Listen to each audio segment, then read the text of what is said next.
আজকে ঝটপট নতুন রাঁধুনিদের জন্য রেসিপি নিয়ে চলে আসলাম। প্রথম থেকে শেষ পর্যন্ত দেখার জন্য অনুরোধ রইল। আজকে তৈরি করছি রসমালাই। প্রথমে একটি বাটির মধ্যে একটি ডিম ভেঙে নিয়েছি।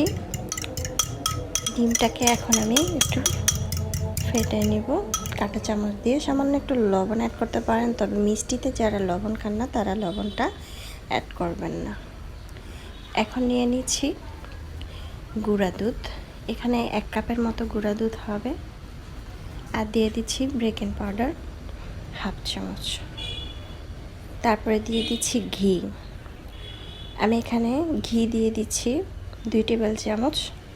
আপনারা ঘি না থাকলে সেক্ষেত্রে বাসায় তেল থাকলে রেগুলার রান্নার তেল দিয়েও কিন্তু এটা মেখে নিতে পারেন। এখন আমি খুব ভালো করে মিক্স করে নিব ঘি তারপর হচ্ছে বেকিং পাউডার। যখন মাখা হবে তখন দিয়ে দিচ্ছি এখানে যে ডিমটা ভেঙে নিয়েছি, ডিমটা অল্প অল্প করে দিয়ে দিচ্ছি। ডিমটা কিন্তু অল্প অল্প করে দিতে হবে। অনেক সময় দেখবেন যে ডিম পুরোটা লাগে না, তো আমার পুরোটাই লেগেছে। আমি অল্প অল্প করে এটাকে মেখে নিয়েছি। এটা কিছুক্ষণ রেস্টে রাখবো। তারপরে রেস্টে রাখার পর 5 মিনিট রেস্টে রেখে দিলে কিন্তু হয়ে যাবে। এখন হাতের মধ্যে ঘি মেখে অথবা তেল মেখে ছোট ছোট করে তৈরি করে নিচ্ছি। তবে আমি একটু বেশি বড় তৈরি করেছি, আপনারা চাইলে আরও ছোট ছোট তৈরি করতে পারেন। ছোট তৈরি করলে প্রায় অনেকগুলো হবে, 20-30টার মতো হবে। আমি বড় সাইজ করে নিয়েছি। এখন আমি একটি প্যানের মধ্যে দুধ নিয়ে নিচ্ছি, লিকুইড দুধ। এখানে লিকুইড দুধ নিয়েছি প্রায় 1 লিটারের মতো। আমি একটু দুধ বেশি নিয়েছি, আপনারা চাইলে 1/2 কেজি দুধের মতো এটা তৈরি করতে পারবেন।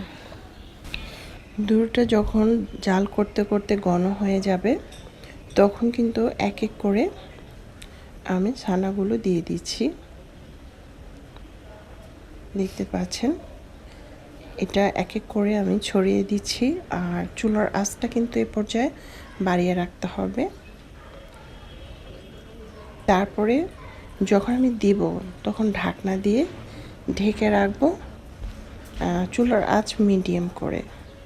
তাহলে কিন্তু ভেঙে যেতে পারে অথবা বলক এসে সব পড়ে যেতে পারে।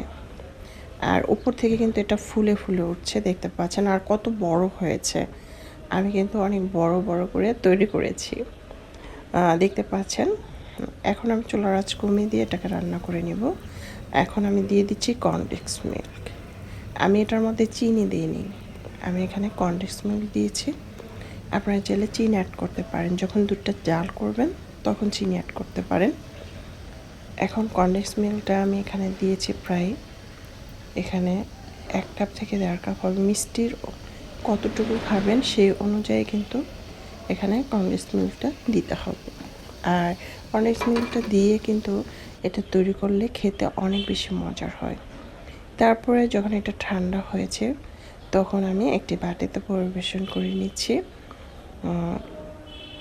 এখন আমি একটা ভেঙে দেখাচ্ছি কতটা নরম তুলতুলে আর খেতে অনেক মজার হয়েছে আর ইয়ামি হয়েছিল। আশা করছি বাসায় ট্রাই করবেন। রেসিপি ভালো লাগলে চ্যানেল সাবস্ক্রাইব করে লাইক দিয়ে পাশে থাকবেন। দেখতে পাচ্ছেন কতটা নরম তুল